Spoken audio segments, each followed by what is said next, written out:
Hello guys! Welcome to my vlog. Tara, samahan mo ako mag-exercise. Welcome to Balvin TV. Pero bago tayo mag-exercise, ilipat muna natin tong pang-exercise natin sa taas, sa third floor. Gusto ko kasi siyang lagyan ng parang maliit na coffee table. Wow! Parang ang sarap kasi tumambay dito habang nagkakape ka pag umaga. At saka magagamit ito para sa mga bisita kung halimbawa saglit lang naman sila, pwede dito tayong mag-receive ng mga bisita, di ba?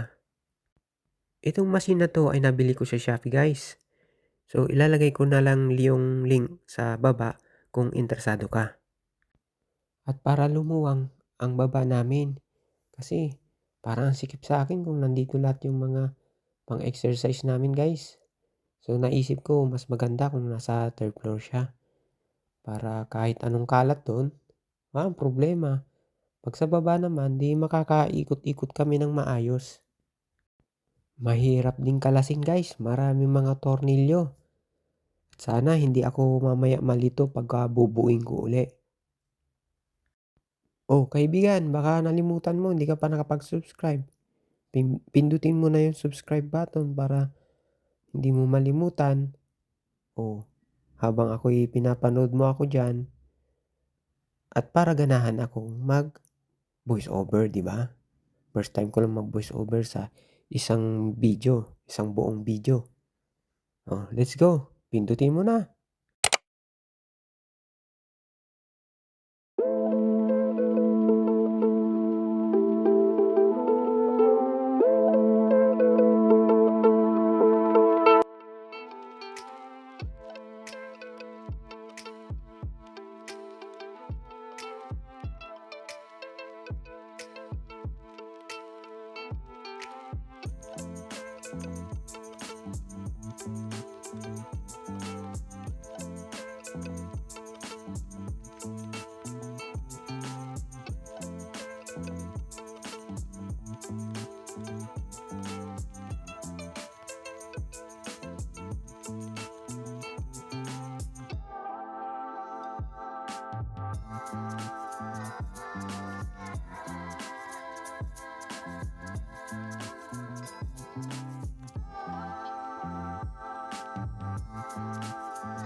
So ayan na nga guys, malapit na nating matapos. Ito, tanggalin na natin 'tong upuan.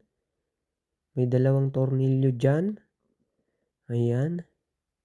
At inabot talaga ako ng siyam-siyam dito sa kakabaklas. Hindi niyo lang nakita, talagang kumain pa ako bago ko ulit pinagpatuloy. Talagang matagal guys, baklasin. So ayan na, isa na lang. Yung stand na lang niya. So ang ginawa ko guys ay hindi ko naman lahat binaklas. Kita nyo naman buo-buo pa rin para mas madali kong mailipat. pagka gagawin ko sa taas na at saka para hindi na rin ako malito-lito.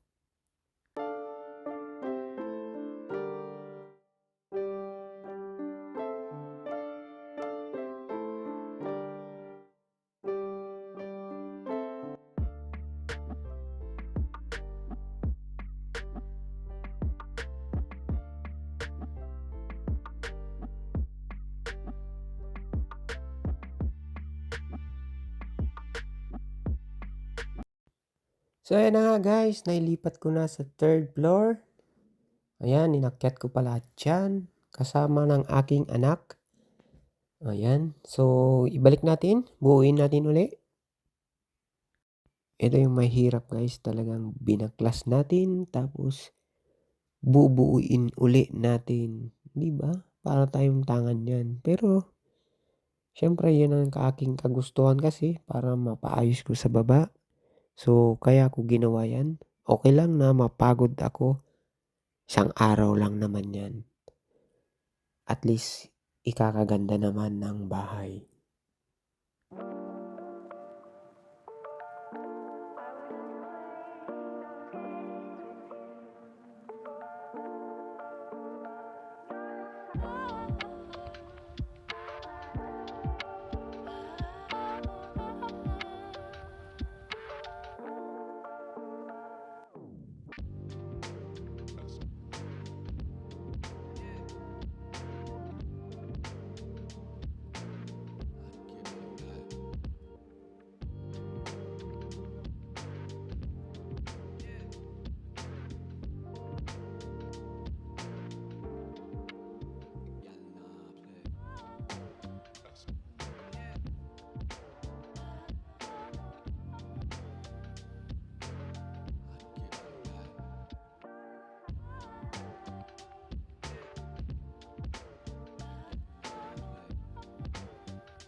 Mahirap palang mag-isa pagka i-install na guys. So kailangan ko ng backup. So tinawag ko yung aking anak na si Josh. So ayan, kailangan may tagahawak kasi mahirap pala. So ayan, kasing tangkad ko na pala ang aking anak. Ngayon ko lang napagtanto. Parang tropa na lang pala. So ayan, tinutulungan niya ako habang nililinis niya kasi maalikabok.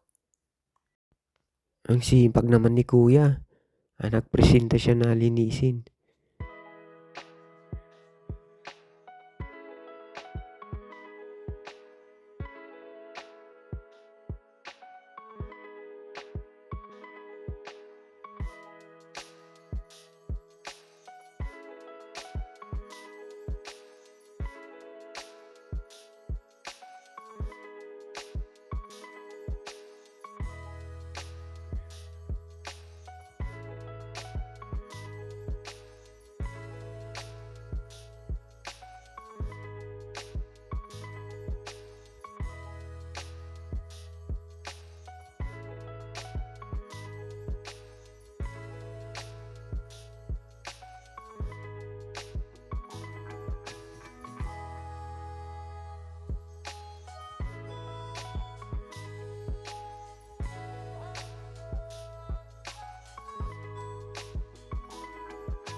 So ayan na nga guys, malapit na natin matapos.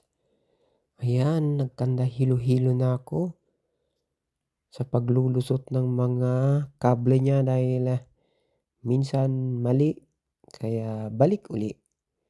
Ayan. So diyan lang naman ako na lito-lito pero naayos din. So ayan, linalagay ko na yung kable niya diyan, yung panghila, yung pang-lock.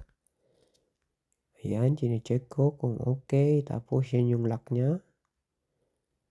Ayan. Ang bilis-bilis na talaga pangyayari.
So ayan na guys, tapos na. Thank you Lord. Inantok na tayong lahat. So ayan, tinetesting ko kung okay. So okay naman, perfect naman ang paglipat natin. So nahigpitan ko na lahat yan guys, hindi ko na lang pinakita sa inyo. So perfect. So andito na lahat ng ating mga gamit pang exercise. So one place na lang silang lahat. So salamat guys.